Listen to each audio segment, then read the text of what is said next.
Bam! It's Dogfight time. How's it going, guys? I'm Aaron from PhoneDog.com, and it's part 2 of the Dogfight battle between the HTC One S and the Samsung Galaxy Nexus. First, though, some love to Best Buy Mobile for hooking us up with phones like this and like all the phones you probably see laying around on my desk for use in our One Paw Bandit giveaway game. When you go into Best Buy Mobile, you won't deal with rebates. You'll walk out the door paying the after rebate price. I hate rebates. I hate paperwork, which you wouldn't realize it by the amount of paperwork that's actually on my desk, but I really do hate it. At Best Buy Mobile, you won't have to deal with paperwork. Enough of that, let's do it. Part 2, One S, Galaxy Nexus. It's Dogfight time. Let's take a look.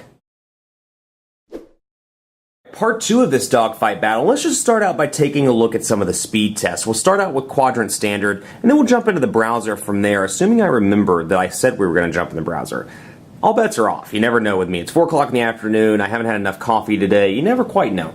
Let's talk a little bit about call quality on both of these, though. They're both pretty decent. The call quality is nice and loud. The speaker, for my deaf ears, I can hear out of the earpiece reasonably well. And speakerphone, I'd give a slight edge on speakerphone to the One S, but it's relatively decent on both. Where it is a little bit different battery life. You got a 1,650 milliamp hour non-removable battery over here, and you have a 1,750 milliamp hour removable battery on the Galaxy Nexus. Now you can get an extended option through some select retailers. I believe Negri Electronics was selling it for a while. NegriElectronics.com, N-E-G-R-I. It's a 2,000 milliamp hour battery, and it does add a little bit of bulk to the back, but overall gives you some pretty decent longevity. Now, I'm going to spoil it for you. Obviously, on quadrant standard, this one's going to come out a little bit ahead. It's got a dual-core Snapdragon S4 CPU. This one has a TI OMAP processor, a little bit older. It's clocked a little bit slower.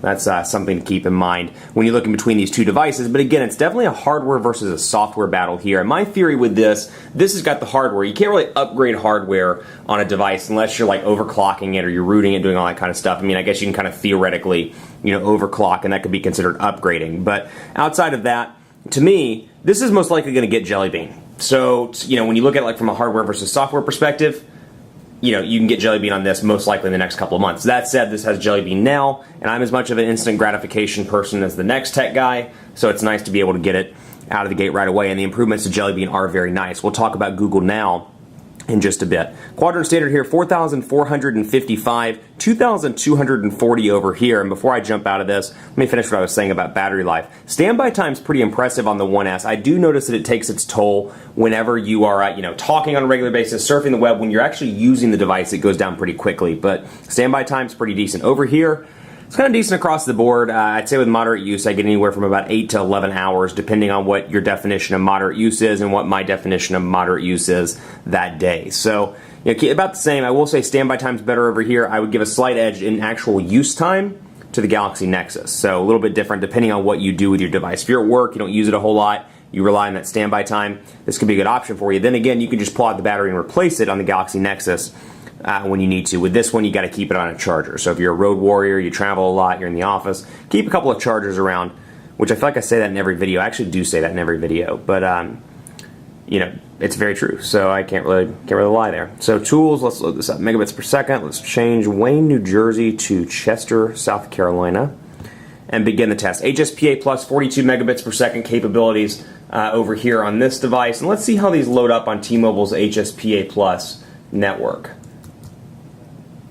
So far, so good over here. Getting about 4.8 megabits per second. Again, this is during rush hour time in Charlotte. It's about 4 o'clock, so roughly rush hour time. And I've been pretty impressed with the speeds on both of these. 9.19 megabits over here. I've seen this go as high as 15 megabits per second in the Charlotte metro area, so it's definitely decent when all factors are considered in. So far, so good. Let's see what else we've got here. 0.88 megabits per second on the upload, not particularly the best in the world. 0.83 megabits per second on the upload over here.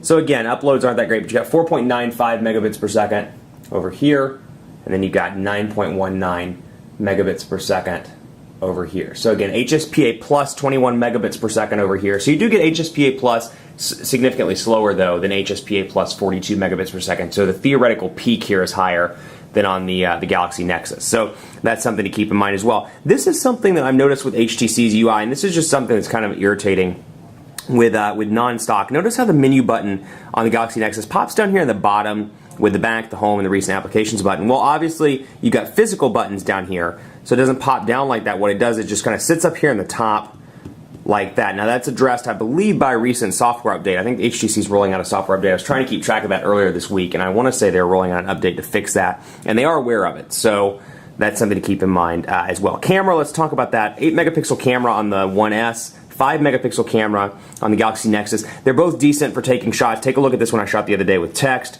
Definitely a decent image and easy to see, but I will say the edge on camera quality goes to the HTC 1S. It's a fantastic camera with a ton of different options. We'll bring in the Droid 4. I was doing a video on it earlier. So we'll see it autofocus in, and I can just take pictures back and forth as much as I like. So I'm shooting, let's say, a football game.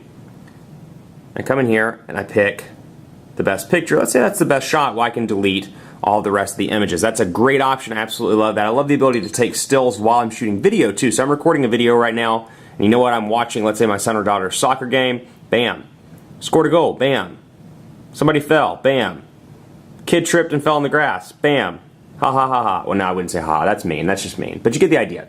You can record that and use it like that. So it's a great camera, and the 8 megapixel camera rivals the iPhone 4S and the iPhone 4's camera as well. Fantastic. I should say 4S because it's 8 megapixel camera, but it rivals that. So in my opinion, HTC, a combination of HTC, Samsung with the Galaxy S3, and the iPhone 4S are the best mobile cameras on the market right now. Absolutely fantastic. This one, honestly, not as good. It does take shots relatively decently. We'll actually bring in the Droid 4 for comparison.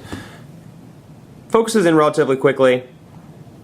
Overall, it looks decent. It's going to be decent. Now, take a look at the Jelly Bean interface, though, here. Much like Windows Phone, you can scroll easily back and forth between the gallery and your active shot. So there are some nice improvements to the software. That said, it's not an impressive camera. So hopefully, we'll get some devices soon that implement Jelly Bean's updates, maybe the Galaxy S3, for example, or the 1S, or the 1X, that implement cool things like this, the software updates, with a much better camera. That said, you got your settings here. You can change stuff around. You can change the store location, the flash, the white balance, the exposure, and more. And then, of course, the buttons go away, though you don't really obtain screen real estate if you saw that, because they go away, but they've still got little dots there where you can easily click on them and access those. So it's not like you gain the screen real estate there. The only exception you have to that is when you're watching YouTube. So I'll bring up YouTube, for example, and get the Droid 3 out of the picture. This is a Dogfight.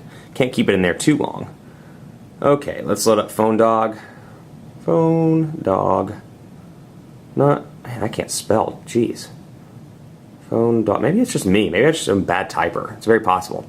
Photon Q4G LTE unboxing, for example. Throw it over here into landscape mode, and you can see it does give you the full screen there, and then when you pause, it brings the buttons back. So you can take full advantage of the 4.65-inch display. Another thing I want to point out that's a feature in Jelly Bean that really makes this device just awesome is Google Now. Take a look at this, for example. It's much like Siri. I can come into Google Now. What's the weather in Charlotte, for example? Or I can say, Google Now. Wait, can't remember the actual. What's the weather like in Charlotte? It's 83 degrees and mostly cloudy in Charlotte. Or perhaps, when is the Democratic National Convention?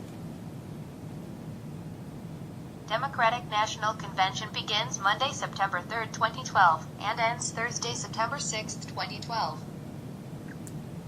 Should I come to the office during the Democratic National Convention?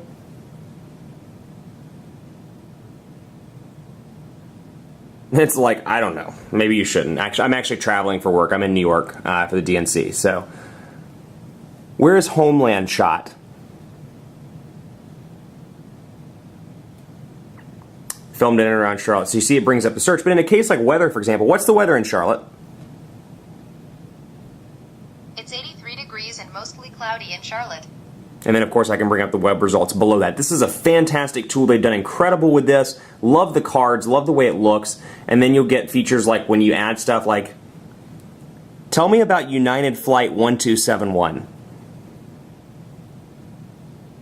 United Airlines 1271 from Las Vegas to Newark is delayed and arrives in 3 hours 8 minutes.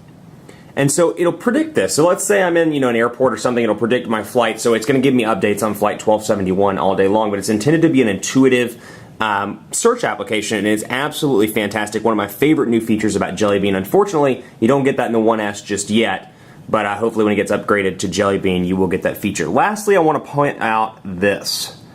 take a look at the contacts. We're going to bring up Bill Stevenson, for example, so you can see the differences between HTC's UI and stock Jelly Bean. So ice cream sandwich again over here. You got your back button, Google menu up in the top right-hand corner on both with your options. You got your call mobile, your text message shortcut. Then you got edit and ringtone, where HTC takes this a step further. You'll see the pictures there as well. They have what's called thread, updates, and gallery down here. And I love this because let's say Bill and I are regular business colleagues. We talk on a regular basis. We talk about life. We talk about business. I want to know when I last talked to Bill because I miss Bill. It's been a couple of days.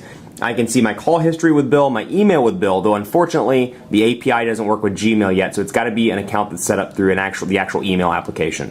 And messages. So it's like, when did Bill send me that message about getting crazy drunk after work? And it's like messages. Oh, he told me that Tuesday night. I missed it. Why did I miss it?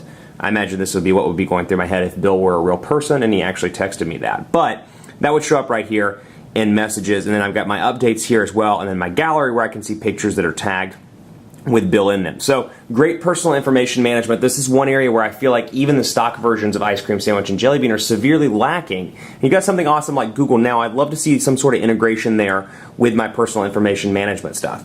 That'd be fantastic. So it's a tough call like any other Dogfight. These are awesome devices, and even though the Galaxy Nexus is a little bit long in the tooth in terms of specs, there have been several devices released since. That said, it's awesome because of adding Jelly Bean and because it's the only device. I shouldn't say it's the only device. There are several devices now that have received Jelly Bean, but the only device that I can buy unlocked for $350 and throw it on my T-Mobile or AT&T account and get Jelly Bean right now. It's pretty cool. That said, the winner of the Dogfight, the HTC One S, because the feature kit here is much better. You get a dual-core S4 processor, you get a better, significantly better camera, build quality is a little bit better, so I should say significantly better. I love the metal, although the battery is non-removable, keep that in mind. And you get HSPA plus 42 megabits per second, so all around, it's a better option. And keep in mind, it's likely going to get Jelly Bean. So it's one of those things, specs will never change. This is always going to have the same display, the same camera.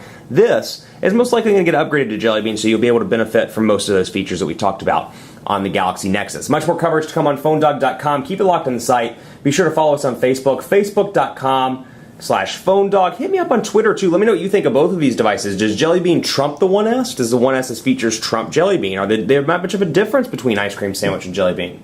Love to hear from you. PhoneDog_Aaron on Twitter, Facebook, Facebook.com/PhoneDogAB. And stay tuned for our next giveaway. The greatest tech giveaway ever 2 is getting ready to start up. Thanks so much for watching. We'll see you next time.